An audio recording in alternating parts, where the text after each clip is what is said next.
Sir வணக்கம் sir.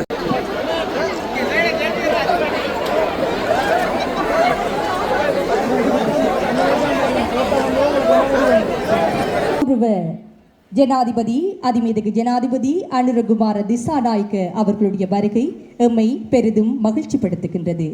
இந்த ஆண்டு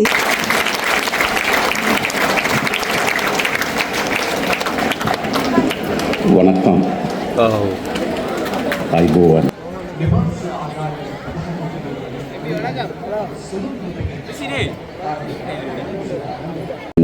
எனக்கு தெரியும் இந்த யாழ் மாவட்ட மக்கள், இந்த வடமாகாண மக்கள் யுத்த காலத்திலும் நீங்கள் இடம்பெயர்ந்திருந்தீர்கள்.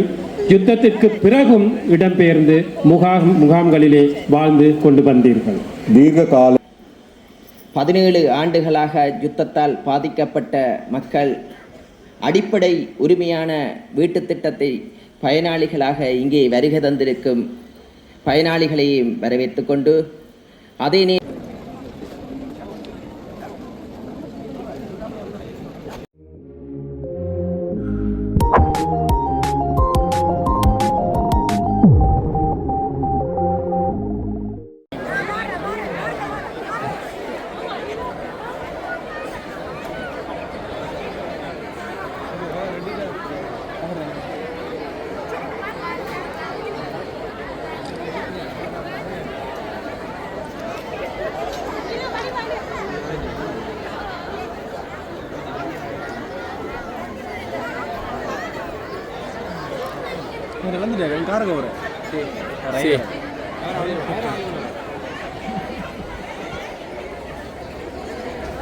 அப்படி அடிச்சு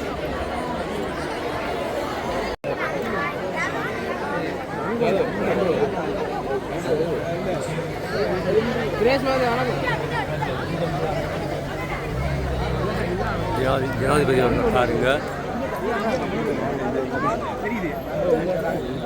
இதான் இந்த கார் தான்.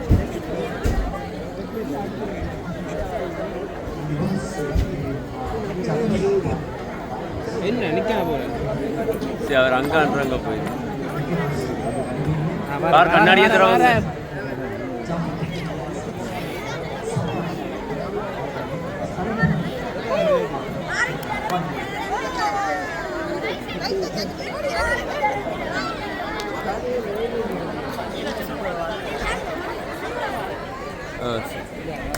I want sir.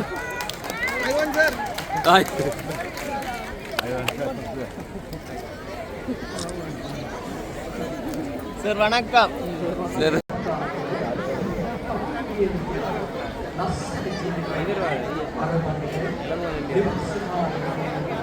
இவர் வார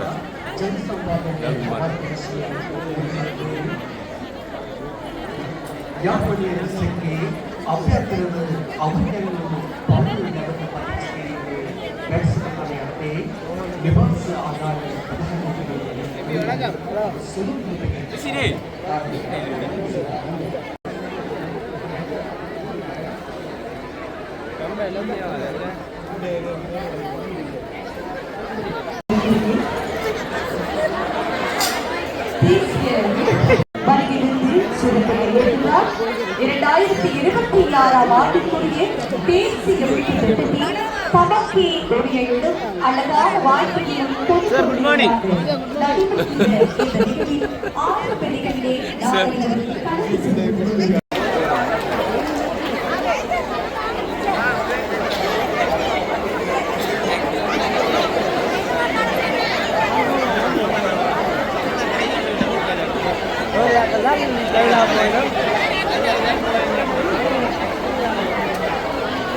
மீசாலைக்கு வந்து அந்த இடத்துல தேசிய வீடு அமைப்பு திட்டம் அந்த பேரில் வந்து நடைபெற்ற நிகழ்ச்சிக்கு வந்திருக்கின்றார் ஜனாதிபதி. இதை பார்ப்பதற்கு ஏராளமான மக்கள்.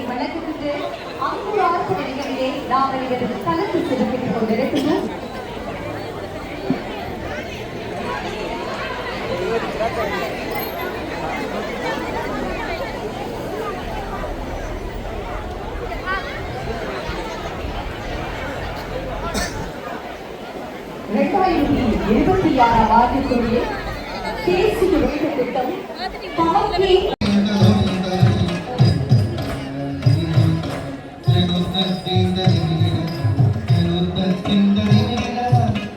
නිවාස 31000ක් ඉදිකිරීම සඳහා මේ වසරේදී මුදල් වැය කරලා තියෙනවා. එතකොට ඊට අමතරවත් තව අපි දික්කා සිලුකුණාටු නිසා වතන් වූ අයගේ නිවාස සඳහා නිවාස 20000ක්. එතකොට නිවාස தொடக்க விழாவிற்கு உங்கள் அனைவரையும் வரவேற்பதில் நான் மட்டிட்டு மகிழ்வடைந்து நிற்கின்றேன். வீட்டு உதவி வழங்கும் விழா இது.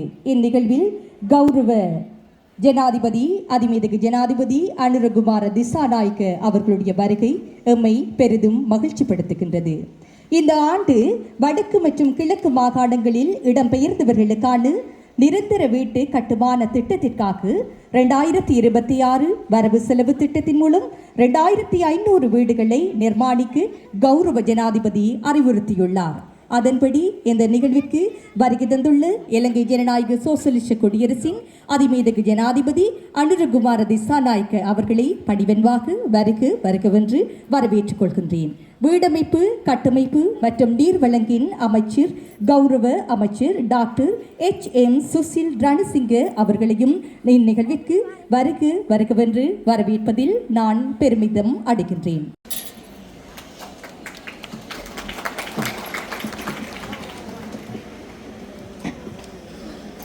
இங்கே வருகை தந்திருக்கும்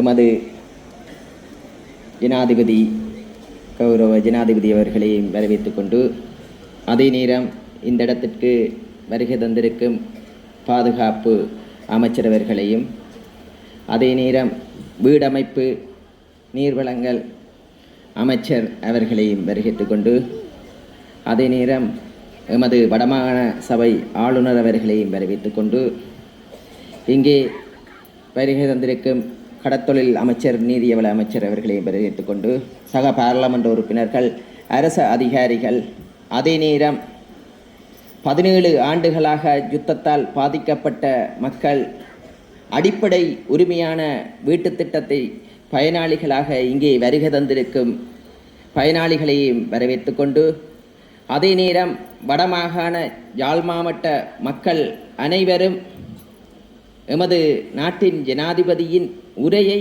ஆவலுடன் எதிர்பார்க்க வேண்டும் என்ற எண்ணப்பாட்டுடன் இங்கே குழுமியிருக்கும் அனைத்து மக்களுக்கும் வணக்கத்தை தெரிவித்துக் கொண்டு இந்த உரையை ஆரம்பிக்கின்றேன். உண்மையாகவே இந்த தைப்பொங்கல் நிகழ்வில் வழி பிறக்கும் என்பார்கள். தைப்பொங்கல் பிறந்தால் 17 ஆண்டுகளாக தவமாக இருந்து இந்த வீட்டு திட்டத்திற்கான முதல் அங்குரார்ப்பண நிகழ்வு அதுவும் அந்த நிதியானது எங்களுக்கு தெரியும். முன்னைய காலத்திலிருந்து இந்த வீட்டு திட்டத்துக்கான நிகழ்வு வழங்கப்படுகிறது நிதி. ஆனால் அந்த வீட்டு திட்டத்துக்கான நிதிகளை பூரணமாக அந்த வீட்டு திட்டத்துக்கு பயன்படுத்தினாலும் போதாதாக இருந்தது. ஆனால் எமது ஜனாதிபதி அவர்கள் ஆட்சி பொறுப்பை ஏற்படுத்தியவுடன் 10 லட்சமாக இருந்த நிதியை 15 லட்சமாக முதல் கட்டமாக உயர்த்தி வைத்தார். அதன் பிறகு அவர் உணர்ந்தார், உண்மையாகவே வீட்டை பூர்த்தி செய்ய வேண்டுமென்றால் அடிப்படை தேவையானது மின்சாரம், நீர் கண்டிப்பாக தேவை. ஒரு மனிதனின் அடிப்படை தேவை என்பது உணவு, உறையில் வீடு.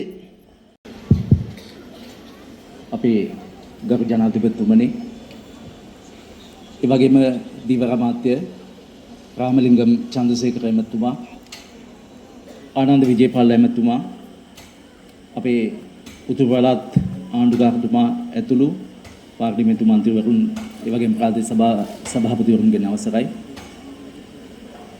இங்கு வருகை தந்திருக்கும் எமது ஜனாதிபதி அவர்கள், அதே போன்று கடற்தொழில் அமைச்சர், அதே போன்று பாராளுமன்ற உறுப்பினர்கள், கௌரவ ஆளுநர் அவர்கள், அதே போன்று அரசு அதிகாரிகள் அனைவருக்கும் வணக்கம். ඒ වගේම இது வீடமைப்பு அதிகார சபையினால் இந்த அமைச்சினால் வழங்கப்படும் வீடுகளுக்கான வசதிகளை நாங்கள் வழங்க திட்டமிடுகின்றோம். මේ 2026 ජාතික නිවාස වැඩසටහන ප්‍රධාන වශයෙන් අමාත්‍යාංශ 5කින් ක්‍රියාත්මක වෙනවා. අපි බලාපොරොත්තු වෙනවා 2026 අවුරුද්දේ නිවාස 31000කට அதிக සංඛ්‍යාවක් හදලා අවසන් කරන්න. இந்த 2026ஆம் ஆண்டு தேசிய வீட்டு திட்ட வசதி திட்டத்தின் கீழே நாங்கள் கிட்டத்தட்ட 31,00,000 வீடுகளுக்கு மேலாக வீடுகளை கட்டி முடிப்பதற்காக எதிர்பார்க்கின்றோம். මේ නිවාස වැඩසටහන ඇතුලේ නිවාස 31000 ඇතුලේ ඉන්නවා. පෞගේ කාලේ සිද්ධ වෙච්ච යුද්ධය නිසා අවතැන් වෙච්ච උතුරු නැගෙනහිර உங்களுக்கு தெரியும், இந்த மீள்குடியேற்ற திட்டத்தின் கீழ் ஒரு வீடை கட்டுவதற்காக வழங்கப்பட்ட நிதி கிட்டத்தட்ட 9 லட்சம் அல்லது 10 லட்சமாக இருந்தது. அந்த நிதி போதாது என்ற அந்த கருத்தாடல் சமூகத்திலும் நிலவியது. அது தொடர்பாக அமைச்சின் நாங்களும் இது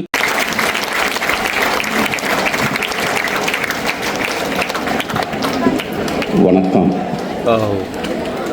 අයිබෝවන් අපේ නිවාස අමාත්‍යතුමා, අපේ ආරක්ෂා පිළිබඳ අමාත්‍යතුමා, අපේ ධීවර අමාත්‍යතුමා, මන්ත්‍රීවරුන්, ආණ්ඩුකාරතුමා, අපේ ලේකම්වරුන්, පොලිස්පතිතුමා, නිලධාරීන් සහ මේ ප්‍රදේශයේ අම්මලා තාත්තලා அனைவருக்கும் காலை வணக்கம். அதே போன்று இங்கு வருகை தந்திருக்கும் அமைச்சர்கள், பாராளுமன்ற உறுப்பினர்கள், ஆளுநர், அரசு அதிகாரிகள், பிரதான அதிதிகள், அதே போன்று அனைவருக்குமே வணக்கம் என்று கூறிக்கொண்டு உரையை ஆரம்பிக்கின்றார். අද අපි ආරම්භ කරන්නේ විශේෂයෙන්ම දීර්ඝ කාලයක් යුද්ධෙන් පසුව විශාල නිවාස ප්‍රමාණයක් හානියට පත් වුණා. නමුත් විශාල කාලයක් ගත වෙලා තිබුණත් එම නිවාස මුළුමනින්ම සාදලා තම අවසන් කරලා නැහැ. நாங்கள் இன்றைய தினத்திலே ஆரம்பிப்பது யுத்தத்தால் பாதிக்கப்பட்ட அந்த மக்களுடைய வீட்டு வசதிகளை பெற்றுக் கொடுக்கும் அந்த திட்டம். உங்களுக்கு தெரியும், யுத்தம் ஆரம்பித்து பல வருடங்கள் கடந்தாலும் இன்னமும் அந்த வீட்டு திட்டங்கள் செய்து முடிக்கவில்லை. ஆகவே அந்த பூர்த்தியாகாத அந்த திட்டத்தை தான் நாங்கள் பூர்த்தி செய்வதற்காக இந்த திட்டத்தை ஆரம்பிக்கின்றோம். මම දන්නවා මේ යාපන දිස්ත්‍රික්කේ ජීවත් වෙන බොහෝ ජනතාව යුද්ධ කාලෙත් අවතැන් වෙලා හිටියා. දැන් යුද්ධෙන් පස්සෙත් අවතැන් වෙලා ඉන්නවා. எனக்கு தெரியும், இந்த யாழ் மாவட்ட மக்கள், இந்த வடமாகாண மக்கள் யுத்த காலத்திலும் நீங்கள் இடம்பெயர்ந்திருந்தீர்கள். யுத்தத்திற்கு பிறகும் இடம்பெயர்ந்து முகாம்களிலே வாழ்ந்து கொண்டு வந்தீர்கள். දීර්ඝ කාලයක් තමන්ගේම නිවසක් නැතුව, තමන්ටම තැනක් නැතුව පවුලක් ජීවත් වීම ඒ තරම් යුක්ති සහගත දෙයක් නොවේ. நீண்ட காலமாக அந்த ஒரு வீடு இல்லாமல், தனக்கே ஒரு உரிய இடம் ஒன்று இல்லாமல் தொடர்ச்சியாக வாழ்வது இலகுவான காரியம் அல்ல. එනිසා අපේ ආණ්ඩුවේ අපේක්ෂාව අපේ කාලය ඇතුළත යුද්ධෙන් අවතැන් වී සිටින සියලු ජනතාවගේ නිවාස ප්‍රශ්නය අපි විසඳනවා. ஆகவே எமது எதிர்பார்ப்பு, இந்த யுத்தத்தால் பாதிக்கப்பட்ட அனைத்து மக்களுடைய வீட்டு வசதிகளையும் எமது ஆட்சியின் கீழ் செய்து கொடுப்பதுதான் எமது எதிர்பார்ப்பாக இருக்கின்றது. මම දන්නවා මේ ප්‍රදේශවල ඉන්න ජනතාව විශාල බලාපොරොත්තුවකින් සහ අපේක්ෂාවකින් අපේ ආණ්ඩුව හදන්න දායකත්වය සැපෙව්වා. எங்களுக்கு தெரியும், இந்த பகுதியிலே மக்கள் பெரியதொரு எதிர்பார்ப்புடன் எமது ஒரு ஆட்சி அமைப்பதற்கு நீங்கள் முன்வந்தீர்கள். සැලකිය යුතු ප්‍රමාණයකට සාමාන්‍යයෙන් තිබුණ මේ පළාත්වල තියෙන ආණ්ඩුවත් එක්ක විරුද්ධ, තියෙන ආණ්ඩුවත් එක්ක එකඟ නොවන මතවාදයක් තමයි දීර්ඝ කාලයක් තිස්සේ තිබ්බේ. எங்களுக்கு தெரியும், நீண்ட நாட்களாக இந்த பகுதியிலே இருந்த அரசியல் என்பது அரசாங்கத்திற்கு எதிரான கருத்துக்களை சொல்லும், எதிரான ஒரு நிலைப்பாட்டில் இருந்த அரசியல் தான் இந்த பகுதியிலே கணிசமான அளவு காணப்பட்டது. මොකද ඒක වැරදි නෑ. அது தவறில்லை.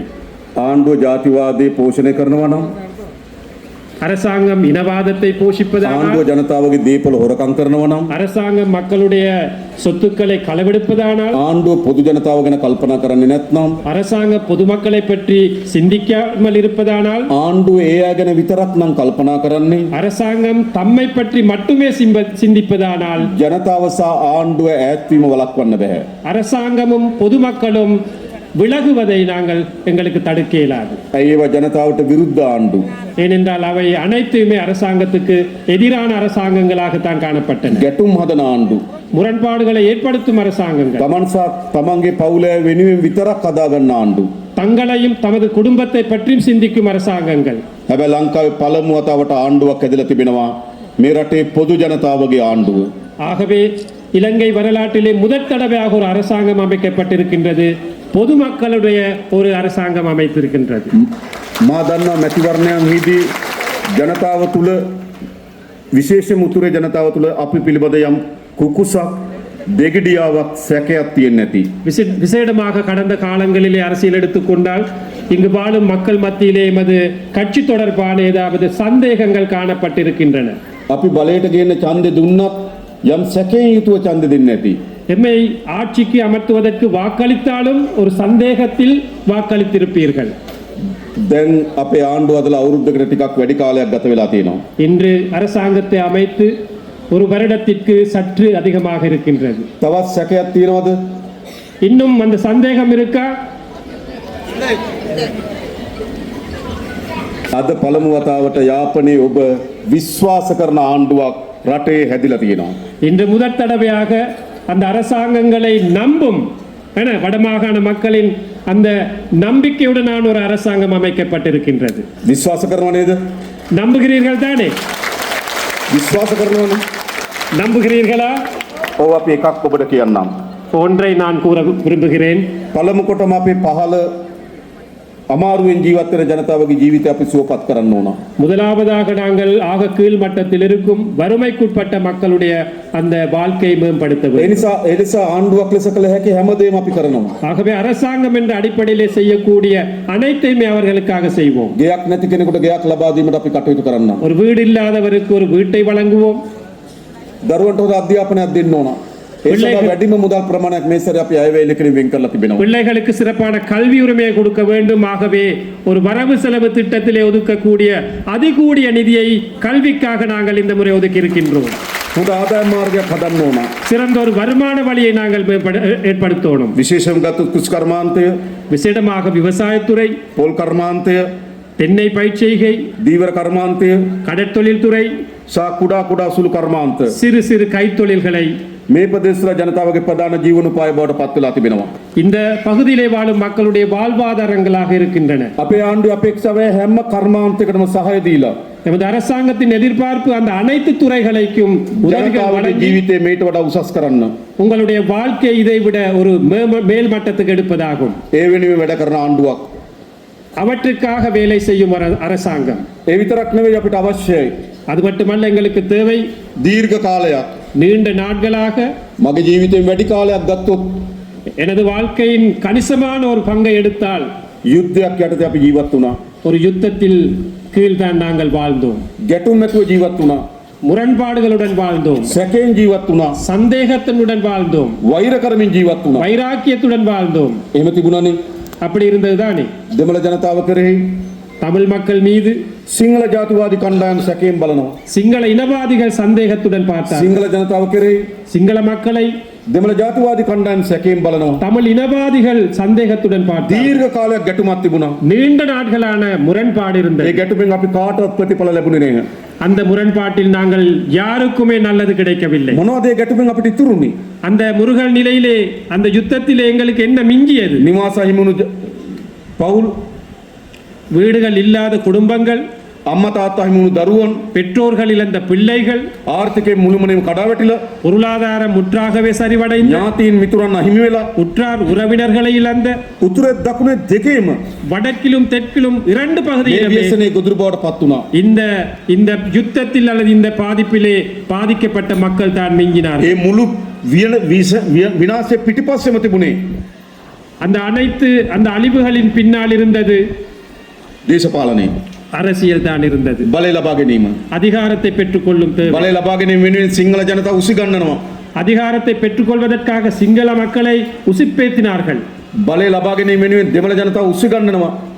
பதவிக்காக தமிழ் மக்களை உசுப்பேத்தினார்கள். මේම ජාතිවාදී දේශපාලනයක් තිබුණා. இவ்வாறு இனவாத அரசியல் தான் காணப்பட்டது. අදත් තනින් තන இன்றும் சில இடங்களிலே එක්ක පුරාවස්තුවක් කේන්ද්‍ර කරගෙන, ஒரு தொல்பொருள் அந்த நிலையத்தை மையமாக வைத்து, එක්ක ආගමික ස්ථානයක් කේන්ද්‍ර කරගෙන அல்லது ஒரு மதஸ்தானத்தை மையமாக வைத்து මේ ජාතිවාදී ගැටුමස් අවුලන්න උත්සාහ කරනවා. இந்த இனவாத முருகல் நிலை ஏற்படுத்த மீண்டும் முயற்சிக்கிறார்கள். මම ඔබලට එක සහතිකයක් දෙන්නම්. நான் ஒரு உறுதியை உங்களுக்கு வழங்குகிறேன். යලි අපේ රටේ மீண்டும் எமது நாட்டிலே උතුරේද வடக்கிலோ, දකුණේද தெற்கிலோ, නැගෙනහිරද கிழக்கிலோ, කවර ප්‍රදේශකවත් எந்த ஒரு பகுதியிலுமே සිංහල වේවා, சிங்களமாக දෙමළ இருக்கட்டும், වේවා, தமிழாக இருக்கட்டும், මුස්ලිම් වේවා, முஸ்லிமாக இருக்கட்டும், කිසිදු ජාතිවාදයකට අපි ඉඩ නොදෙන බව මම සහතික කරනවා. எந்த ஒரு இனவாதத்துக்கும் நாங்கள் இடமளிக்க மாட்டோம் என்று கூற விரும்புகின்றோம். අපිට අවශ්‍ය මොන වගේ රටක්ද? எங்களுக்கு எவ்வாறான ஒரு நாடு தேவை? අපි සහෝදරත්වයෙන් நாங்கள் அனைவருமே සමගින් சகோதரர்களாக ජීවත් වෙන රටක් අපිට අවශ්‍යයි. அமைதியாக ஒற்றுமையாக வாழும் ஒரு நாடு தேவை. ඒ වගේම அதே போன்று හොඳ ආර්ථික ජීවිතයක් තියෙන, சிறப்பான ஒரு பொருளாதார විනෝදයේ வாழ்க்கை, තියෙන, විනෝදයේ තියෙන, பொழுதுபோக்கு உடனான සතුට තියෙන சந்தோஷமான ජීවිතයක් අපිට අවශ්‍යයි. வாழ்க்கை எங்களுக்கு தேவை. අපි යාපනයේ තාමත් විශාල ක්‍රීඩාංගණයක් සැලසුම් කරලා තිබෙනවා සකස් කරන්න. இந்த யாழ் மாவட்டத்திலே சிறப்பான ஒரு விளையாட்டு மைதானம் அமைப்பதற்கு එතන நாங்கள் යම් ඉඩම් ප්‍රශ්නයක් திட்டமிட்டிருக்கிறோம். මතුවලා තිබෙනවා. அதற்கு நாங்கள் நிதி ஒதுக்கீடு செய்திருக்கிறோம். මම ඊයේ දිසාපතිතුමත් එක්ක කතා කරා කොහොමද ඉස්සරන්න කියලා. அரசாங்க அதிபருடன் கதைத்தோம் இது தொடர்பாக. ඒ වැඩ කටයුතු මේ අවුරුද්ද ඇතුළත ඉතා වේගෙන් අපි අවසන් කරනවා. அந்த திட்டம் இந்த வருடத்திலே மிக வேகமாக நாங்கள் செய்து கொண்டிருக்கின்றோம். දරුවන්ට සෙල්ලම් කරන්න, பிள்ளைகளுக்கு விளையாடுவதற்காக, දරුවන්ට තමන්ගේ සතුට විනෝදේ එකතු කරගන්න பிள்ளைகளுக்கு பொழுதுபோக்கு சந்தோஷமாக வாழக்கூடிய ஒரு இடம், ඒ අවස්ථා අපි ඇති කරන්න ඕන. அந்த சந்தர்ப்பங்களை நாங்கள் ஏற்படுத்த අපි வேண்டும். ගුවස්ස ක්‍රීඩාංගණයක් හදන්න යාපනයේ දිස්ත්‍රික්කයේ යාපනයේ නගරේ සැලසුම් කරා. நாங்கள் உள்ளக விளையாட்டரங்கு அமைப்பதற்காக யாழ் நகரிலே திட்டமிட்டோம். නමුත් දේශපාලකයන් විසින්ම ஆனால் அரசியல்வாதிகள் ஊடாக අධිකරණයට ගිහින් නඩුවක් දැම්මා. நீதிமன்றத்திலே வழக்கு தொடரப்பட்டிருக்கிறது. දන්නව නේද? தெரியுமா உங்களுக்கு? තමුන්වහන්සේලාට ඕන මොකද්ද? உங்களுக்கு தேவை என்ன? ඒ ගුවස්ස ක්‍රීඩාංගණය අවශ්‍යද නැද්ද? அந்த உள்ளக விளையாட்டரங்கு உங்களுக்கு தேவையா இல்லையா? යාපනයේ දරුවන්ට අවශ්‍යයි. யாழ்ப்பாண பிள்ளைகளுக்கு தேவையா இல்லையா? හැබැයි දේශපාලක නඩු දානවා. ஆனால் அரசியல்வாதிகள் வழக்கு தொடர்கிறார்கள். ඒ කියන්නේ මොකද්ද? அதாவது ඒගොල්ලෝ ජනතාවට විරුද්ධ දේශපාලනය. அவர்கள் மக்களுக்கு எதிரான ஒரு அரசியலை கொண்டு අපිට செல்கிறார்கள். ඉක්මනින් ඒ නඩුව අවසන් කරලා நாங்கள் மிக விரைவாக அந்த வழக்கை நாங்கள் நிவர்த்தி செய்கிறோம். එතනම හෝ அந்த இடத்தில் ඒ ආසන්න තැනක அல்லது அதுக்கு சார்பான ஒரு இடத்தில் கிட்ட මේ இடத்தில் ගුවස්ස ක්‍රීඩාංගණයේ වැඩ කටයුතු මේ අවුරුද්දේ අවසන් කිරීමට අපි සැලසුම් කරලා තිබෙනවා. அந்த உள்ளக விளையாட்டு அரங்கை அமைப்பதற்கு நாங்கள் இந்த வருடத்திலே திட்டமிடுவோம். ඒ වගේම අපි සංචාර කර්මාන්තය அதே போன்று சுற்றுலாத்துறை අද எடுத்துக்கொண்டால் ලංකාවේ ආර්ථික විශාල පින්මක් මේ සංචාර කර්මාන්තයෙන් ගෙනත් දෙනවා. நமது நாட்டிற்கு பெரியதொரு பங்களிப்பு இந்த சுற்றுலாத்துறையினூடாக வழங்கப்படுகின்றது. යාපන දිස්ත්‍රික්කයේ ඉතාමත් මනරම් වෙරළ තීරකින් யாழ் மாவட்டத்திலே சிறப்பான கரையோரங்கள், විශාල ආකර්ෂණීය ප්‍රදේශ වලින් පිරීලා තිබෙනවා. மிகவும் சிறப்பான மக்களை கவரக்கூடிய இடங்கள் හැබැයි තාමත් ශක්තිමත් සංචාර කර්මාන්තයක් නැහැ. இருந்தாலும் ஒரு சக்தி வாய்ந்த ஒரு சுற்றுலாத்துறை ஒன்று எமது பகுதியில் අපි இல்லை. සැලසුම් කරන පලාලි ගුවන්තොටුපළේ තියෙන අඩුපාඩුකම් මග ඇරවලා තවත් එක ප්‍රතිසංවිධානය කරන්න. நாங்கள் திட்டமிடுகின்றோம் இந்த பகுதியில் இருக்கின்ற விமான நிலையத்தை குறைபாடுகளை நிவர்த்தி செய்து அதை பூரணப்படுத்துவதற்கு. ඉතා ඉක්මනින්ම කංකසන්තුරේ වරායේ වැඩ කටයුතු අපි ආරම්භ කරනවා. மிக வேகமாக விரைவிலே நாங்கள் காங்கேசன்துறை துறைமுகத்தை நாங்கள் புனரமைப்புகளை செய்வோம். ඉන්දියානු රජය இந்திய அரசாங்கம் ඒ වෙනුවෙන් ඩොලර් මිලියන 60ක ආධාරයක් ලබා දෙන්න එකඟ වී තිබෙනවා. அதற்காக $60 மில்லியன் உதவிகளை செய்திருக்கிறார்கள் இந்தியா. අපිට අවශ්‍ය ඉතා දියුණු සංචාර කර්මාන්තයක් යාපන දිස්ත්‍රික්කයේ ආරම්භ කරන්න. எமது தேவை மிகவும் சிறப்பான ஒரு சுற்றுலாத்துறை ஒன்று இந்த வடமாகாணத்திலே அமைக்க ඒ வேண்டும். සඳහා සැලසුම් අපි සකස් කරලා තිබෙනවා. அதற்காக ஒரு நாங்கள் திட்டமிட்டு இருக்கின்றோம். දරුවන්ට හොඳ රස්සා අවශ්‍යයි. பிள்ளைகளுக்காக, உங்களது பிள்ளைகளுக்காக சிறப்பான தொழில் வாய்ப்புகள் හොඳ தேவை. ආර්ථිකයක් අවශ්‍යයි. நல்ல ஒரு பொருளாதாரம் தேவை. ඒ ආර්ථික අවස්ථා හදලා දෙනක ආණ්ඩුවක් හැටියට අපේ වගකීම. அந்த பொருளாதாரத்தை அமைத்துக் கொடுக்கும் பொறுப்பு வாய்ந்த அரசாங்கமாக நாங்கள் இருப்போம். අපේ වගකීම ඉටු කිරීම සඳහා කටයුතු කරනවා. நாங்கள் அந்த பொறுப்பை ஆற்றுவதற்காக செயல்படுவோம். මා හිතනවා මේ ඉන්න අම්මලා තාත්තලා සහෝදර சகோதරියන් நான் நினைக்கின்றேன் இங்கு வந்திருக்கும் தாய் தந்தையர்கள், சகோதர சகோதரிகள் තමන්ගේ ජීවිත කාලේ පළමු අවස්ථාව වෙන්නේ නැති தமது வாழ்க்கையிலே முதற் தடவையாக இருக்கும் අමාත්‍යවරු, அமைச்சர்கள், ජනාධිපතිවරු, ஜனாதிபதிகள், අමාත්‍යංශ ලේකම්වරු அமைச்சின் செயலாளர்கள் සහභාගී වෙන රැස්වීමකට අවිල්ලා තියෙනවා. கலந்து கொள்ளும் ஒரு கூட்டத்தில் கலந்து கொள்ளும் முதற் தடவையாக இருக்கும் உங்களுக்கு. එහෙම නේද? அப்படித்தானே අපිට අවශ්‍යයි எங்களுக்கு தேவை මේ බිඳුණු හදවත් අපි යා කරන්න ඕන. இந்த சிதறிக்கப்பட்ட மனங்களை, உள்ளங்களை ஒன்று சேர்க்க வேண்டும். සැකේ අවිශ්වාසය තුරන් කරන්න ඕන. சந்தேகத்தை இல்லாதொழிக்க வேண்டும். අපේ පරම්පරාව යුද්ධ කරගත්තා. எமது பரம்பரை யுத்தம் செய்து கொண்டார்கள். අපේ පරම්පරාව ගැටුම් ඇති කරගත්තා. எமது பரம்பரை முருகல் நிலை ஏற்படுத்திக் අපේ கொண்டார்கள். දරුවන්ගේ පරම්පරාවට எமது பிள்ளைகளின் பரம்பரை ගැටුම් ඇති වෙන රටක්, முருகல் இல்லாத ஒரு முரண்பாடுகள் இல்லாத යුද්ධ ஒரு නොකරන நாடு, රටක්, யுத்தம் இல்லாத ஒரு நாடு, සමගින් ජීවත් වෙන රටක් අපි හදන්න ඕන. ஒற்றுமையாக வாழக்கூடிய ஒரு நாட்டை அமைக்க ඒ වෙනුවෙන් வேண்டும். අපි හැමදෙනාම එකතු වෙන්න ඕන. அதற்காக நாங்கள் அனைவரும் ஒன்று சேர මම வேண்டும். විශ්වාස කරන මේ අම්මලා තාත්තලා සහෝදර සහෝදරියන් நாங்கள் நம்புகின்றோம் இந்த தாய் தந்தையர், சகோதர சகோதரிகள் அனைவரும் නිර්භීත පියවරක් ගත්තා. ஒரு துணிச்சலான ஒரு முடிவு எடுத்தீர்கள். දැකලා නැති අපිව, எம்மை பார்க்காத, எம்மை பற்றி අහලා නැති நம்பி, අපිව, தெரியாத எம்மை நம்பி විශ්වාස කරලා අපිට එකතු වෙලා ඉන්නවා. நம்பிக்கையுடன் நம்முடன் ஒன்று சேர்ந்திருக்கிறீர்கள். අපි ආණ්ඩුව හදාගන්න මැදිහත් වෙලා තිබෙනවා. நாங்கள் அரசாங்கத்தை அமைப்பதற்கு ஒன்று சேர்ந்திருக்கின்றோம். එහෙනම් අනෙක් පස්සෙන් අපිට තියෙන බැඳීම මොකද්ද? மறுபுறத்தில் எமக்குள்ள உடன்பாடு என்ன? ඔයගොල්ලෝ අපි කරේ විශ්වාසය තබලා තිබෙනවා. நீங்கள் எம்மை பற்றி நம்பி இருக்கிறீர்கள். මොකද අපිට තියෙන බැඳීම? என்ன எங்களுக்கும் உங்களுக்கும் உள்ள தொடர்பு?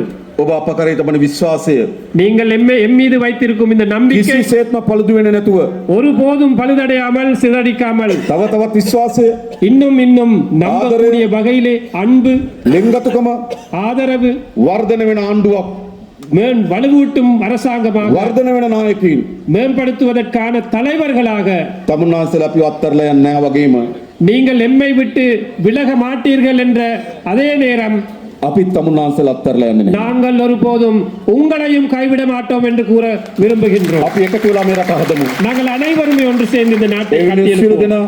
அதற்காக உங்கள் அனைவருக்கும் සහෝදරත්වයෙන් ஒற்றுமையாக අරමුණක් සහිතව ஒரு குறிக்கோளுக்காக එකතුව වැඩ කරමු කියලා ඉල්ලා සිටිමින් මා අතර වෙනවා. බොහොම ස්තුතියි. நன்றி. ஒன்று சேர்ந்து செயல்படுவோம் என்று கூறிக்கொண்டு தனது உரையை முடித்துக் கொள்கின்றார். உங்கள் அனைவருக்கும் நன்றி, வணக்கம் என்று கூறிக்கொண்டு